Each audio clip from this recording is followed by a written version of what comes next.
ये कहानी है एक आदमी और उसकी 3 बेटियों की है। उसकी बीवी कुछ साल पहले वफात पा चुकी थी। उसकी तीनों बेटियां बहुत खूबसूरत थीं, मगर सबसे छोटी बेटी अपनी बहनों में सबसे ज्यादा समझदार थी। उसका नाम ज़ैनब था। करमदीन अपनी तीनों बेटियों से बहुत प्यार करता था। उसने कभी अपनी बेटियों को मां की कमी महसूस नहीं होने दी। वह अपनी बेटियों की हर ख्वाहिश पूरी करता था। अब करमदीन की बेटियां बड़ी हो चुकी थीं और अपने पिता के लिए खुद से खाना बनाने लगी थीं। जब करमदीन काम के सिलसिले में बाहर जाता तो उसकी बेटियां उसके लिए खाना तैयार करके साथ दे देती। उसी गांव में एक बेवा औरत भी रहती थी जिसकी एक बेटी थी। उस बेवा की आदत थी कि वह हर घर में कुछ ना कुछ मांगने के लिए चली जाती थी। जब करमदीन की बेटियां अपने पिता के लिए खाना बनाती तो वह औरत अक्सर उसी समय उनके घर आग मांगने के लिए आ जाती। लेकिन करमदीन की सबसे छोटी बेटी ज़ैनब को वह बेवा औरत बिल्कुल भी अच्छी नहीं लगती थी। जब भी वह औरत उनके घर आती, ज़ैनब अपनी बहनों से कहती, यह औरत हमारे घर क्यों आती है? यह औरत बिल्कुल भी अच्छी नहीं है। बड़ी दोनों बहनें ज़ैनब को समझाती, देखो, यह बेवा औरत है और गरीब है। अगर हमारे घर से आग ले जाती है तो इसमें तुम्हारा क्या नुकसान है? ज़ैनब अपनी बहनों की बातें सुनकर चुप हो जाती, लेकिन वह कहती, देख लेना, यह औरत एक ना एक दिन हम सबके लिए मुसीबत खड़ी करेगी। यह सिलसिला यूं ही चलता रहा। वह औरत रोज उनके घर से आग लेने आती और मौका पाकर करमदीन के खाने में राख मिला देती। करमदीन ने जब अपने खाने में खराबी महसूस की तो उसने सोचा कि उसकी छोटी छोटी बेटियां खाना बनाती हैं, इसलिए उनसे कोई गलती हो जाती होगी।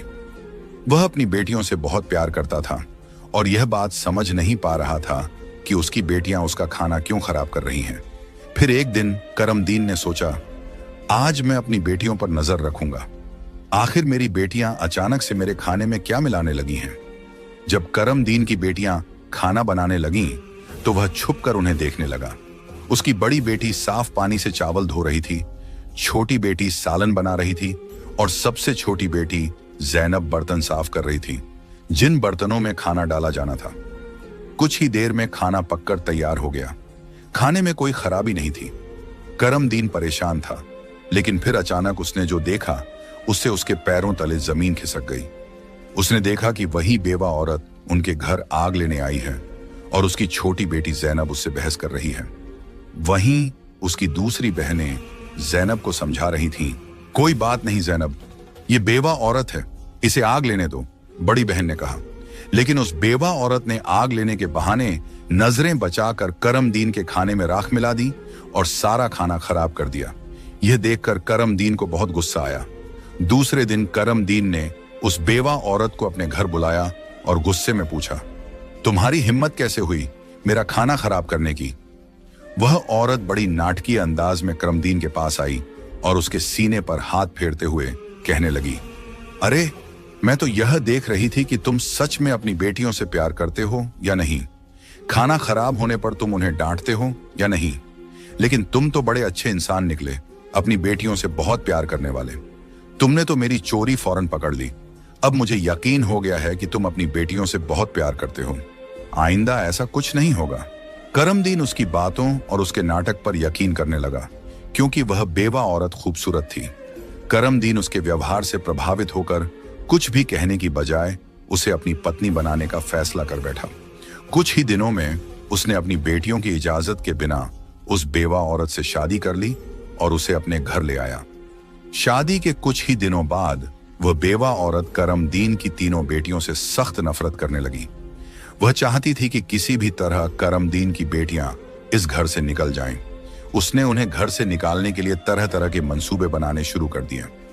वह सोचती थी कि अगर बेटियां घर से चली जाएंगी तो वह और उसकी अपनी बेटी आराम से ऐश की जिंदगी जी सकेंगी।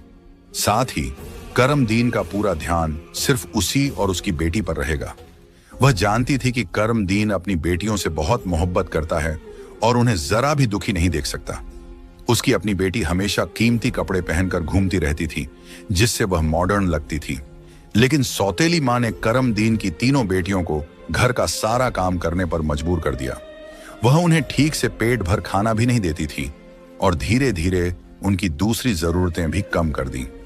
तीनों बहनें हर समय दुखी रहने लगी। एक दिन 2 बड़ी बहनें रो रही थीं, तो ज़ैनब अपनी बड़ी बहनों के पास आई और कहने लगी, प्यारी बहनों, आओ हम तीनों कहीं बाहर चलें ताकि हमारा दिमाग फ्रेश हो जाए। फिर वह तीनों बहनें घर से निकल गईं और चलते चलते एक जंगल में जा पहुंची। वहां एक घने दरख्त के नीचे बैठकर वे रो रो कर अपनी मां को याद करने लगीं। इतने में उनके पास से एक अल्लाह वाले बुजुर्ग का गुजर हुआ। जैनब जमीन पर बैठी रो रही थी और कह रही थी, ऐ मेरे अल्लाह, हम मजलूम लड़कियां हैं और बहुत दुखी हैं। आप देख रहे हैं ना कि हमारी सौतेली मां हम पर कितना जुल्म करती है। हम कितने दिनों से भूखे हैं। अल्लाह वाले बुजुर्ग पास ही खड़े होकर उनकी बातें सुन रहे थे। फिर वे जैनब से मुखातिब होकर बोले, बेटियों, तुम तीनों यहां इस दरख्त के नीचे रोज आती हो, तुम्हें क्या दुख है? तुम मुझे बता सकती हो? जैनब ने रोते हुए अल्लाह वाले बुजुर्ग को सारा वाकया सुना दिया। उनकी बात सुनकर बुजुर्ग को बहुत दुख हुआ। वे बोले, बेटी, यहां से थोड़ी दूरी पर मेरी झोंपड़ी है। मैं वहां रहता हूं और इबादत करता हूं। मेरी झोंपड़ी के बाहर एक अनार का दरख्त लगा है जिस पर पके हुए अनार लगे हुए हैं। तुम जाओ और उस दरख्त से जितने मर्जी अनार तोड़कर खा लो। यह सुनकर तीनों लड़कियां खुशी खुशी उस झोंपड़ी के पास पहुंची। उन्होंने देखा कि दरख्त पर बहुत ही खूबसूरत और रसीले अनार लगे हुए हैं। तीनों ने एक एक अनार तोड़ा और बैठकर मजे से खाने लगी। जब उनका पेट भर गया तो उन्होंने बुजुर्ग का शुक्रिया अदा किया और घर वापस आ गईं। इसके बाद जब उनकी सौतेली मां उन्हें खाना नहीं देती तो वे रोज जंगल जाती और उन अनारों को खाकर अपना पेट भर लेती। धीरे धीरे उन्होंने अपनी मां का दिया हुआ खाना बिल्कुल छोड़ दिया। अब उनकी सौतेली मां सोचने लगी, मैं इन लड़कियों को खाने को कुछ नहीं देती। मैं इनसे इतना काम करवाती हूं, उन्हें जलील करती हूं, फिर भी इनके चेहरे पर एक अजीब सी चमक है। इनमें से कोई बीमार भी नहीं पड़ती, बल्कि इनकी खूबसूरती बढ़ती जा रही है। और मेरी बेटी, जिसे मैं इतना अच्छा खाना देती हूं, वह उनके आगे बदसूरत लगती है। दूसरे दिन जब वह लड़कियां जंगल की तरफ गईं, तो सौतेली मां ने अपनी बेटी को उनका पीछा करने के लिए भेज दिया। जब तीनों लड़कियां अनार तोड़कर खा रही थीं, तो जैनब ने अपनी सौतेली बहन को देख लिया। उसने बाकी बहनों से कहा, यह लड़की हमारा पीछा कर रही है, मैं इसे यहां से भगा देती हूं। फिर जैनब ने अपने हाथ में पकड़ा अनार छुपा लिया और बोली, अगर यह सब कुछ अपनी मां को बता देगी तो यह हमारे लिए परेशानी का कारण बन सकती है। लेकिन जैनब की दूसरी बहनें बोली, जैनब, तुम कैसी बातें कर रही हो? यह बेचारी बेकसूर है। जैनब की बड़ी बहनें बोली, हमारी सौतेली मां तंग करती हैं, यह तो हमें कुछ नहीं कहती। इसके बाद तीनों बहनों ने अपनी सौतेली बहन को पास बिठाया और उसे एक अनार पकड़ा दिया। लेकिन सौतेली बहन ने अनार नहीं खाया और जल्दी से अपनी मां के पास जाकर कहने लगी, मां, वे लड़कियां भूखी नहीं रहती, वे तो जंगल में एक दरख्त से अनार तोड़कर खा लेती हैं।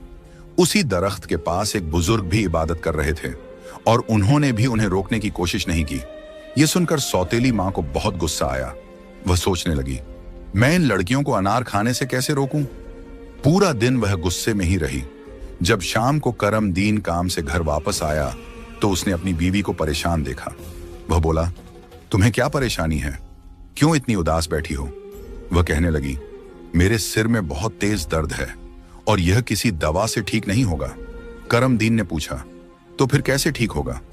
वह तुरंत बोली, जंगल में एक अनार का दरख्त है जिस पर लाल लाल अनार लगे हैं। अगर तुम उस दरख्त को जड़ से कटवा दो और उसकी जड़ें उबालकर दवा बना लो और मेरे माथे पर लगाओ तो मेरा सिर दर्द ठीक हो सकता है। करमदीन ने कहा, बस इतनी सी बात। फिर उसने कुछ आदमियों को बुलाया और उन्हें पैसे देकर कहा, जंगल में एक अनार का दरख्त है, तुम लोग उसे जड़ से उखाड़ फेंको और उसकी जड़ें मुझे लाकर दो। कुछ ही घंटों में वे आदमी उस दरख्त को जड़ से उखाड़कर उसकी जड़ें करमदीन के पास ले आए। करमदीन ने जल्दी से आग जलाई और उन जड़ों से दवा बनाकर अपनी बीवी के माथे पर मलने लगा। थोड़ी ही देर में उसकी बीवी कहने लगी, अब मुझे आराम है। अगले दिन जब तीनों बहनें जंगल गईं, तो उन्होंने देखा कि अनार का दरख्त किसी ने जड़ से उखाड़ दिया है। यह देखकर वे बहुत परेशान हो गईं और सोचने लगी, अब हम क्या खाएंगे? तभी वे तीनों लड़कियां वहीं बैठकर रोने लगी। उनके रोने की आवाज सुनकर अल्लाह वाले बुजुर्ग अपनी झोंपड़ी से बाहर आए। वे समझ गए कि लड़कियां क्यों रो रही हैं। वे बोले, इसमें रोने की क्या बात है? अल्लाह तुम्हें इससे भी बेहतर कुछ देगा। फिर अल्लाह वाले बुजुर्ग ने अपनी उंगली से जमीन की तरफ इशारा किया और वहां पर एक छोटी सी नदी बन गई जिसमें पानी की जगह दूध बह रहा था। उन्होंने उन लड़कियों को एक मिट्टी का प्याला दिया और कहा, जहां से जितना मर्जी हो दूध पियो। लड़कियां बहुत खुश हुईं और मिट्टी के प्याले में दूध भरकर पीने लगीं। जब उनका पेट भर गया तो वे बुजुर्ग का शुक्रिया अदा करके घर वापस आ गईं।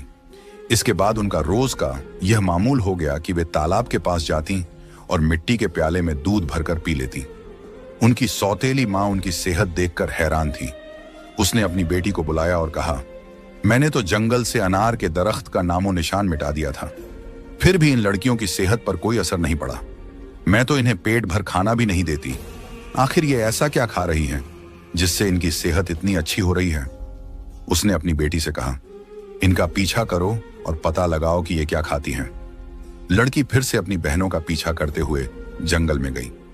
जब तीनों मिट्टी के प्याले से दूध पी रही थीं, तो जैनब ने पीछे मुड़कर देखा। उसने अपनी सौतेली बहन को चुपचाप खड़ा देखकर बाकी बहनों से कहा, देखो ये लड़की फिर हमारा पीछा कर रही है।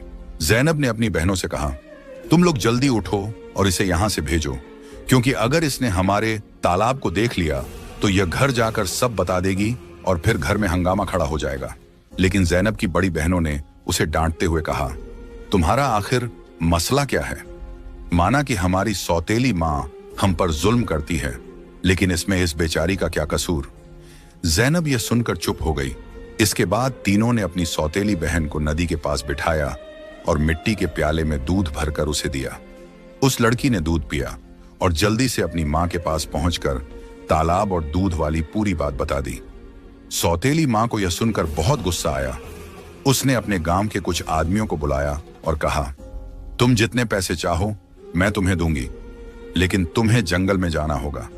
वहां एक बुजुर्ग की झोंपड़ी और तालाब है। तुमने वो झोंपड़ी खत्म कर देनी है और तालाब में मिट्टी डाल देनी है। बदले में तुम्हें बहुत पैसा मिलेगा। कुछ ही देर में वे आदमी उसकी मर्जी के मुताबिक सब कुछ करके लौट आए। वह औरत अब बहुत खुश थी। अगले दिन जब तीनों बहनें जंगल में गईं, तो उन्होंने देखा कि वहां न तो तालाब है और न ही बुजुर्ग की झोंपड़ी। यह देखकर उन्हें पहाड़ जैसा दुख हुआ। वे वहीं बैठकर रोने लगीं और भूखी प्यासी अपने घर लौट आईं। उनकी सौतेली माँ यह देखकर बहुत सुकून महसूस कर रही थी। एक दिन वह फिर बीमारी का बहाना बनाकर लेट गई। शाम को जब करमदीन घर आया तो उसने अपनी बीवी को प्यार से कहा, चाहे मेरा सब कुछ बिक जाए, लेकिन मैं तुम्हें कुछ नहीं होने दूंगा। तुम्हारा इलाज सबसे अच्छे डॉक्टर से करवाऊंगा। लेकिन उसकी बीवी कुछ और ही चालें चल रही थी। उसने कहा, आपको इतना कुछ करने की जरूरत नहीं है। मेरी जिंदगी बचाने के लिए बस एक छोटा सा काम करो। करमदीन बोला, जल्दी बताओ क्या करना है, मैं वही करूंगा। उसकी बीवी बोली, तुम अपनी तीनों बेटियों का खून निकालकर मेरे हाथों और पैरों की हथेलियों पर मल दो, तभी मैं ठीक हो सकती हूं। यह सुनकर करमदीन की आंखों में आंसू आ गए, क्योंकि वह अपनी बेटियों से बेहद मोहब्बत करता था। वह चुपचाप कमरे से बाहर निकला और अपनी बेटियों को ढूंढने लगा, लेकिन बेटियां घर में नहीं थीं। वह परेशान होकर उन्हें ढूंढते ढूंढते कब्रिस्तान पहुंचा। वहां उसने देखा कि उसकी तीनों बेटियां अपनी मां की कब्र के पास बैठकर रो रही हैं। यह देखकर करमदीन का दिल कांप गया। एक तरफ उसकी बीवी की ख्वाहिश थी और दूसरी तरफ उसकी बेटियों की जिंदगी।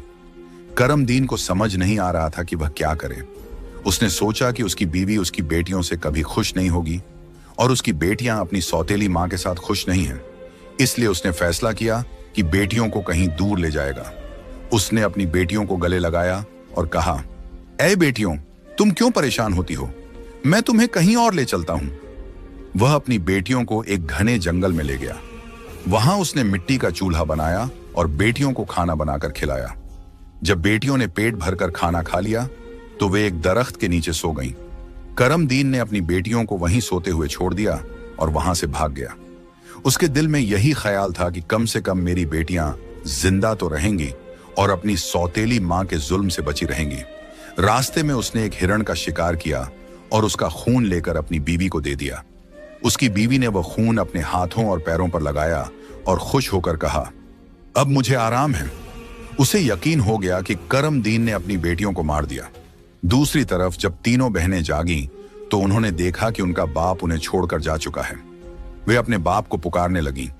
जंगल में जंगली जानवरों की आवाजें सुनकर वे डर गईं और रोने लगीं। इत्तेफाक से उसी जंगल में 3 दोस्त शिकार के लिए आए थे। जब वे शिकार करके लौटने लगे तो उनमें से एक दोस्त, जिसका नाम नासिर था, कहने लगा, मुझे लगता है, नासिर ने कहा, यहां कोई मुसीबत में है। क्या तुम लोग किसी के रोने की आवाज नहीं सुन रहे? मुझे तो किसी के रोने की आवाज आ रही है। चलो जल्दी से देखते हैं, शायद किसी को हमारी मदद की जरूरत हो। फिर तीनों दोस्त आवाज की दिशा में चल पड़े। आगे जाकर उन्होंने देखा कि 3 खूबसूरत लड़कियां बैठी हुई रो रही हैं। नासिर आगे बढ़ा और उनसे पूछा, तुम यहां अकेली क्या कर रही हो और इतना क्यों रो रही हो? जैनब ने नासिर को अपनी पूरी कहानी सुना दी। लड़कों को उन पर बड़ा तरस आया। वे आपस में कहने लगे, क्यों ना हम इन लड़कियों से शादी कर लें? इन्हें एक छत मिल जाएगी और हमारी जिंदगी भी सुकून से गुजरने लगेगी। फिर उन तीनों लड़कों ने उन तीनों लड़कियों से शादी कर ली। जैनब की शादी नासिर के साथ हो गई। संयोग से उन तीनों दोस्तों के घर पास पास थे। तीनों बहनें खुशी खुशी अपने अपने घरों में रहने लगीं। 1 साल के बाद जैनब के घर में बेटे की पैदाइश हुई। ये देखकर नासिर के दोस्त और जैनब की बहनें बहुत खुश हुईं। धीरे धीरे जैनब का बेटा 2 साल का हो गया। एक दिन नासिर ने अपने दोस्तों से कहा, मेरा आज फिर जंगल में शिकार करने का मन हो रहा है, चलो शिकार पर चलते हैं। लेकिन उसके दोस्तों ने मना कर दिया और कहा, हमें तो किसी जरूरी काम से जाना है, हम तुम्हारे साथ जंगल नहीं जा सकते। नासिर ने जैनब से इजाजत ली और अकेला ही जंगल में शिकार के लिए चला गया। लेकिन इसके बाद कई दिन गुजर गए और नासिर घर वापस नहीं आया। जैनब बहुत परेशान हो गई। उसकी बहनें भी उसकी चिंता देखकर चिंतित हो गईं। जैनब के जीजा नासिर के दोस्त ने उसे तसल्ली देते हुए कहा, तुम फिक्र मत करो, हम नासिर को ढूंढकर जरूर वापस लाएंगे। लेकिन करनी खुदा की यह हुई कि नासिर के दोस्त भी उसे ढूंढने जंगल गए, लेकिन वे भी वापस नहीं लौटे। उन तीनों बहनों पर एक बार फिर से गम का पहाड़ टूट पड़ा। एक दिन जैनब अपने बेटे को सुला रही थी कि दरवाजे पर दस्तक हुई। उसने जल्दी से जाकर दरवाजा खोला तो क्या देखती है कि एक बुजुर्ग फकीर जिसने हरे रंग के कपड़े पहने हुए थे दरवाजे पर खड़ा है। जैनब उसे देखकर बोली, बाबा, मेरा शौहर घर पर नहीं है, मैं आपको घर में आने की इजाजत नहीं दे सकती। जब मेरा शौहर आएगा तब आप आ जाना। उस पर फकीर बोला, बेटी, मुझे बहुत भूख लगी है, किसी भूखे को खाना खिलाने में क्या हर्ज है। जैनब ने मजबूरी में उस फकीर को घर में बुला लिया और उसके लिए खाना बनाने लगी। लेकिन वह जादूगर फकीर बुरी नजरों से जैनब को देखता रहा। फिर वह जादूगर उठकर जैनब के करीब आया और बोला, सुनो लड़की, तुम मुझे बहुत अच्छी लगती हो, अपने बेटे को छोड़ दो और मुझसे शादी कर लो। जैनब डर के मारे कांपने लगी और बोली, बाबा, आप कैसी बातें कर रहे हैं? मैं शादीशुदा हूं और एक बच्चे की मां हूं, आपकी हिम्मत कैसे हुई ऐसा कहने की? यह सुनकर जादूगर फकीर को गुस्सा आ गया। उसने अपने जादू से जैनब को कुतिया बना दिया और उसके गले में रस्सी डालकर खींचते हुए ले जाने लगा। इधर जैनब का बेटा जोर जोर से रो रहा था। जैनब की बहनों ने जब उसके बेटे के रोने की आवाज सुनी तो वे भागती हुई उसके घर आईं। उन्होंने जल्दी से जैनब के बेटे को गले लगाया और अपनी बहन को घर में ढूंढने लगी। लेकिन उन्हें जैनब कहीं नजर नहीं आई। उनकी सौतेली मां के बाद अब जैनब भी गायब हो चुकी थी। वक्त इसी तरह गुजरता रहा। अब जैनब को गुम हुए भी 14 साल का लंबा वक्त गुजर चुका था। इस दौरान जैनब का बेटा जवान हो चुका था। उसे उसकी दोनों खालाओं ने मिलकर पाला था। एक दिन जैनब की खालाओं ने उसे उसकी मां के बारे में सारी सच्चाई बताई। यह सुनकर वह बहुत परेशान हो गया और बोला, खाला, आज मैं अपने माँ बाप को जरूर ढूंढने जाऊंगा। उसकी खालाओं ने उसे समझाते हुए कहा, बेटा, जो होना था वह हो चुका, जिन्हें जाना था वे चले गए। अब हम तुम्हें नहीं खोना चाहती। हमारे शौहर भी जंगल गए थे और वे भी कभी वापस नहीं आए। अगर तुम भी चले गए तो हम किसके सहारे जीएंगी? लेकिन लड़के ने कहा, खाला, आप फिक्र मत कीजिए, मैं अपने बाप और बाकी सबको ढूंढकर वापस जरूर लाऊंगा। फिर वह लड़का जंगल की तरफ निकल पड़ा। कई दिनों तक जंगल में इधर उधर भटकता रहा, लेकिन उसे कुछ समझ नहीं आया कि वह अपने माँ बाप को कहां ढूंढे। इसी तरह तलाश करते करते वह एक ऐसे इलाके में पहुंचा जो पूरी तरह पत्थरों का इलाका था। वहां उसने पत्थर की इमारतें देखी और एक खूबसूरत छोटा सा पत्थर का घर देखा। वह गौर से उस घर को देख रहा था कि तभी उस घर से एक बुजुर्ग बाहर आए और बोले, बेटा, तुम यहां नए लगते हो, तुम्हें इस खतरनाक इलाके में आने की क्या जरूरत थी? लड़के ने जवाब दिया, बाबा जी, मैं अपने माँ बाप और ताया जी को ढूंढने के लिए यहां आया हूं। मेरी माँ को एक जादूगर ने कुतिया बनाकर अपने साथ ले गया था। अल्लाह वाले बुजुर्ग बोले, बेटा, यह इलाका एक बहुत बड़े जादूगर का है।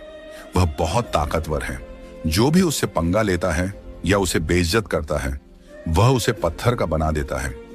ये जो तुम अपने इर्द गिर्द पत्थर देख रहे हो, ये भी कभी इंसान थे। जादूगर ने इन्हें पत्थर बना दिया। कुछ साल पहले यहाँ एक नौजवान आया था। उसके बाद उसके पीछे 2 और नौजवान आए। जादूगर ने उन्हें पेड़ और पत्थर में बदल दिया और उसने एक नेक पाकीज़ा लड़की को भी 12 साल से कैद करके रखा है। वह जादूगर उस लड़की से शादी करना चाहता है, लेकिन वह लड़की किसी भी तरह मान नहीं रही। बुजुर्ग की बातें सुनकर लड़का सोचने लगा, यकीनन यह लड़की मेरी माँ है और ये लोग मेरे ही परिवार के लोग हैं। आखिरकार मैंने अपनों को ढूंढ ही लिया। इसके बाद लड़के ने बुजुर्ग को अपनी सारी कहानी बताई और कहा, बाबा जी, आप मेरी मदद करें। इन लाचार लोगों को बचाने का कोई तरीका बताएं। बुजुर्ग, जिनकी झोंपड़ी को कभी ज़ैनब की सौतेली माँ ने जला दिया था, मुस्कुराए और बोले, बेटा, अल्लाह हमेशा नेक दिल वालों की मदद करता है। तुम्हें हिम्मत नहीं हारनी चाहिए। अल्लाह वाले बुजुर्ग मजबूरन इस खतरनाक इलाके में आकर रहने लगे। उन्होंने लड़के से वादा किया, मैं तुम्हारा साथ जरूर दूंगा। बुजुर्ग सोचने लगे, क्या पता इस लड़के की मां को छुड़वाने से बाकी कैदियों को भी जादूगर की कैद से आजादी मिल जाए। बुजुर्ग ने बाकी गांव वालों को बताया, यह मेरा पोता है जो दूसरे गांव से मुझसे मिलने आया है। जब जादूगर को शक हुआ कि गांव में कोई नया लड़का आया है, तो वह तुरंत अल्लाह वाले बुजुर्ग के पास पहुंचा और पूछने लगा, यह कौन है? बुजुर्ग ने जवाब दिया, यह मेरा पोता है। इस तरह जादूगर और लड़के की मुलाकात हुई। लड़का अपनी पहचान छुपाकर जादूगर से मिलने लगा। जादूगर ने लड़के को देखकर कहा, तुम बहुत समझदार लगते हो और अपने दादा की तरह नेक और मासूम हो। कल तुम मेरा एक काम करोगे। मैं तुम्हें एक इमारत में भेजूंगा जहां एक लड़की को मेरा पैगाम देना है। मैं उससे शादी करना चाहता हूं। लड़का समझ गया कि वह अपनी मां से मिलने जा रहा है। वह बहुत खुश हुआ और सोचने लगा कि वह अपनी मां के लिए फूल ले जाएगा। उसने योजना बनाई कि वक्त आने पर वह अपनी मां को पहचानने के लिए अपनी पहचान जाहिर करेगा। ज़ैनब की शादी के वक्त नासिर ने उसे एक अंगूठी दी थी जिस पर उसका नाम लिखा हुआ था। बाद में ज़ैनब ने वह अंगूठी अपने बेटे को पहना दी थी। सालों बाद वह अंगूठी बढ़ाकर दोबारा बनाई गई और लड़के ने अब भी वही अंगूठी पहनी हुई थी। अल्लाह वाले बुजुर्ग ने लड़के से कहा, अपनी अंगूठी को फूलों के गुलदस्ते में छुपा दो। जब तुम्हारी मां इसे देखेगी तो वह तुरंत तुम्हें पहचान लेगी। लेकिन यह काम आसान नहीं होगा। जादूगर ने ज़ैनब की निगरानी के लिए एक चौकीदार तैनात कर रखा है जो हर वक्त सख्ती से नजर रखता है। जादूगर अल्लाह वाले बुजुर्ग की बहुत इज्जत करता था और उनके पोते को नेक समझता था। उसने लड़के को गुलदस्ता देकर रोजाना ज़ैनब के पास भेजना शुरू कर दिया। लड़के की कम उम्र महज 14 साल की वजह से जादूगर को उस पर कोई शक नहीं हुआ। ज़ैनब को एक कमरे में कैद करके रखा गया था जहां किसी मर्द को जाने की इजाजत नहीं थी। लड़का रोजाना गुलदस्ता लेकर ज़ैनब के पास जाता और वहां जादूगर की एक दासी हमेशा ज़ैनब के साथ रहती। एक दिन किस्मत ने लड़के का साथ दिया। ऐसा मौका मिला जब कमरे में ज़ैनब के सिवा कोई नहीं था। लड़के ने जल्दी से अपनी उंगली से अंगूठी उतारी और फूलों के गुलदस्ते में छुपाकर ज़ैनब के कदमों में रख दिया। जैसे ही गुलदस्ता जमीन पर रखा, अंगूठी की आवाज हुई। ज़ैनब ने हैरानी से गुलदस्ता उठाया और फूलों में बंधी अंगूठी को पहचान लिया। यह वही अंगूठी थी जो उसने सालों पहले अपने बेटे को पहनाई थी। ज़ैनब की नजरें फौरन गुलदस्ता लाने वाले लड़के की तरफ उठी। दोनों की नजरें मिलते ही हकीकत साफ हो गई। जादूगर ने ज़ैनब को कैद कर रखा था, लेकिन उसका बेटा अपनी मां को आजाद कराने का मंसूबा बनाने लगा। ज़ैनब ने जादूगर से शादी की रजामंदी जताई और उसकी ताकत का राज मालूम किया। जादूगर ने बताया कि उसकी जान एक तोते में है जो एक पिंजरे में बंद है और एक घने जंगल के दरख्त के नीचे सख्त पहरे में रखा गया है। ज़ैनब ने यह राज अपने बेटे को बताया, लेकिन उसे खतरे से बचाने के लिए जाने से मना किया। फिर भी बेटे ने अपनी मां को यकीन दिलाया कि वह कामयाब होकर लौटेगा। कई दिनों की मशक्कत के बाद वह जंगल में पहुंचा। एक मौका देखकर उसने तोते को पिंजरे से निकाल लिया और जादूगर की इमारत तक वापस ले आया। जादूगर उसे देखकर तोते की वापसी की भीख मांगने लगा। लड़के ने चालाकी से जादूगर से सभी कैदियों को आजाद करवाया। इसके बाद उसने तोते के पंख खींचे, जिससे जादूगर की ताकत खत्म हो गई। अंत में उसने तोते की गर्दन मरोड़ दी, जिससे जादूगर मर गया। लड़के ने अपनी मां ज़ैनब, पिता नासिर और बाकी सभी कैदियों को आजाद कराया। फिर वह सब अल्लाह वाले बुजुर्ग के पास पहुंचे। सबने बुजुर्ग का शुक्रिया अदा किया और अपने घर लौट आए। ज़ैनब की बहनें अपने शौहर से मिलकर बहुत खुश हुईं, जो जादूगर की कैद में सालों तक रहे थे। उनके पिता, जो अपनी बेटियों को खोने के गम में डूबे थे, उन्हें सही सलामत देखकर खुशी से रोने लगे। उन्होंने बेटियों से माफी मांगी और बताया कि उनकी बीवी की साजिशों की वजह से यह सब हुआ। बेटियों ने अपने पिता को तसल्ली दी और कहा, हम अपनी जिंदगियों से खुश हैं। उनके पिता ने बताया कि उनकी सौतेली मां, जो उन पर जुल्म करती थी, एक गंदी बीमारी का शिकार होकर इस दुनिया से चली गई। इसके बाद सब ने खुशी और सुकून के साथ अपनी जिंदगी गुजारनी शुरू की।